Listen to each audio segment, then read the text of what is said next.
اللہ نے میرے نبی کو کیسا بنایا؟ ایک بدو عورت ہے، ان پڑھ عورت ہے، ام معبد الخزاعیہ، وہ میرے نبی کا حلیہ بتاتی ہے. آپ کو ترجمہ کر کے سناؤں گا، لیکن آپ الفاظ کا ردم اور الفاظ میں میوزک وہ آپ سب محسوس کریں گے.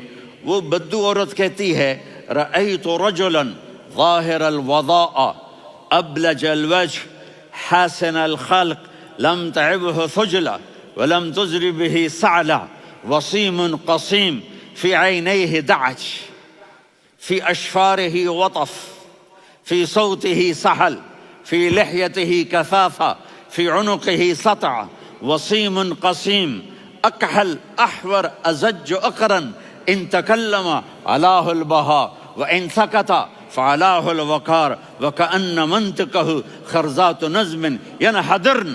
اللہ، پتہ چلا کہ الفاظ کا ردم. وہ کوئی بولو تو صحیح، کیا ردم ہے. اب ترجمہ سنو. وہ کہتی ہے اپنے خامد کو کہ ابو معبد، ایک شخص آیا تھا، مجھے یوں لگا جیسے 14ویں کا چاند کپڑے پہن کے زمین پہ اتر آیا ہو. سبحان اللہ، کیا کہ انتہائی خوبصورت، انتہائی حسین و جمیل، پیٹ نکلوا نہیں کہ بدصورت ہو جائے. کہا اتنا خوبصورت تھا کہ سر سے پاؤں تک حسن اس کا غلام تھا، خوبصورتی اس کی باندھی تھی، اور میں جدھر سے دیکھتی تھی مجھے حسن ہی حسن نظر آتا تھا، اور جب میں اس کے چہرے پر دیکھتی تو میری آنکھ نہیں بھرتی تھی، میرا جی چاہتا تھا میں دیکھتی جاؤں دیکھتی جاؤں دیکھتی جاؤں، میرا دل نہیں بھرتا تھا. کون؟ وسیم. وسیم اسے کہتے ہیں جس کو دیکھنے سے دل نہ بھرے. قسیم، جدھر سے دیکھو حسن ہو، اسے کہتے ہیں قسیم، کہ اس کی آنکھیں بڑی موٹی. احور، ادعج، اشکل، انجل، ابرج، اہدب، یہ سب میرے نبی کی آنکھوں کی تعریف ہے. ان 5-6 الفاظ کا ایک مطلب ہے کہ اللہ نے کائنات میں ایسی حسین آنکھ کسی کی بنائی نہیں تھی.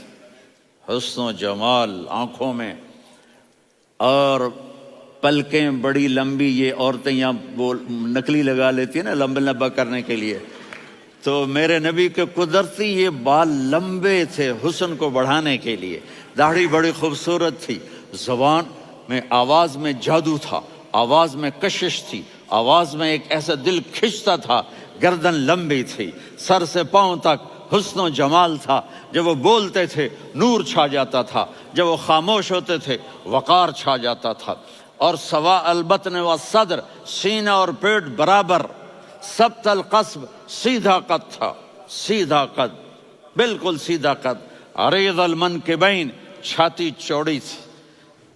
طویل الزندین، بازو لمبے تھے. رحب الراحہ، یہ ہتھیلی بڑی چوڑی تھی. چوڑی ہتھیلی سخاوت کی نشانی ہوتی ہے. رحب مسیح القدمین، پاؤں اتنے نرم تھے لگتا تھا اس پر تیل لگا ہوا ہے، اور پانی اس سے یوں نیچے چلا جاتا تھا. اور یمشی تکفین، کندھے جھکا کے چلتے تھے. اللہ اکبر. یہاں 4 آدمی سلام کریں تو آدمی یوں ہو جاتا ہے، اور میرے نبی کو فرشتے سلام کر رہے ہیں اور آپ یوں چلتے تھے، ایسے ایسے چلتے تھے، تھوڑے سے کندھے جھکا کے چلتے تھے. ایسے آپ کبھی نہیں چلے. جو دیکھنے میں ایسا حسین ہو اس سے پیار کیوں نہ کیا جائے. خاندان اونچا ہو تو آدمی اس کی قدر اور عظمت کرتا ہے. میرے نبی کا خاندان کیا ہے؟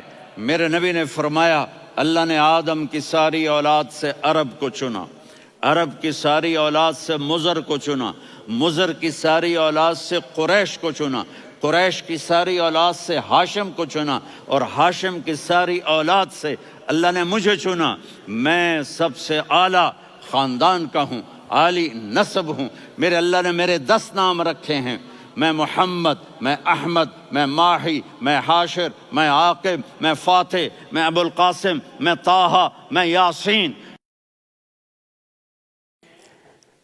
ان سے پوچھو، میں ایک مثال دیتا ہوں. محبت ہوتی ہے نا چھوٹا بچہ گود کا، میرا چاند، میرا دلارا. یہ اس کا بچہ ہے بٹن جتنا، یہ نبیل کا اتنا سا ہے، تو اس کو کبھی یوں اٹھاتا ہے، کبھی یوں اٹھاتا ہے، کبھی یوں اٹھاتا ہے، کبھی یوں اس کو لوریاں دیتا ہے. میرا چاند، کالا ٹٹ میرا چاند میرا چاند میرا چاند۔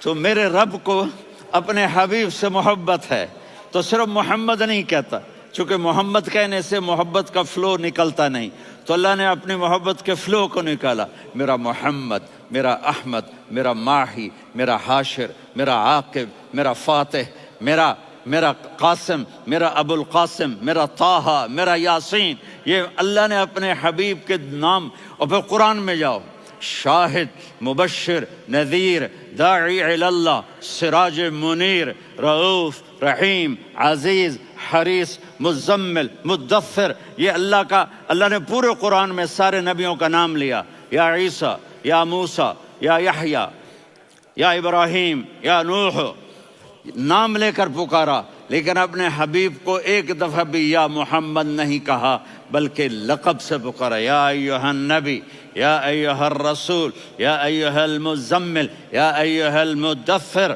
میرے رب نے اپنے حبیب کو ساری نسلوں میں سب سے عالی نسل بنایا۔ اگر اپنے نبی سے پیار نہ کریں تو کس سے پیار کریں؟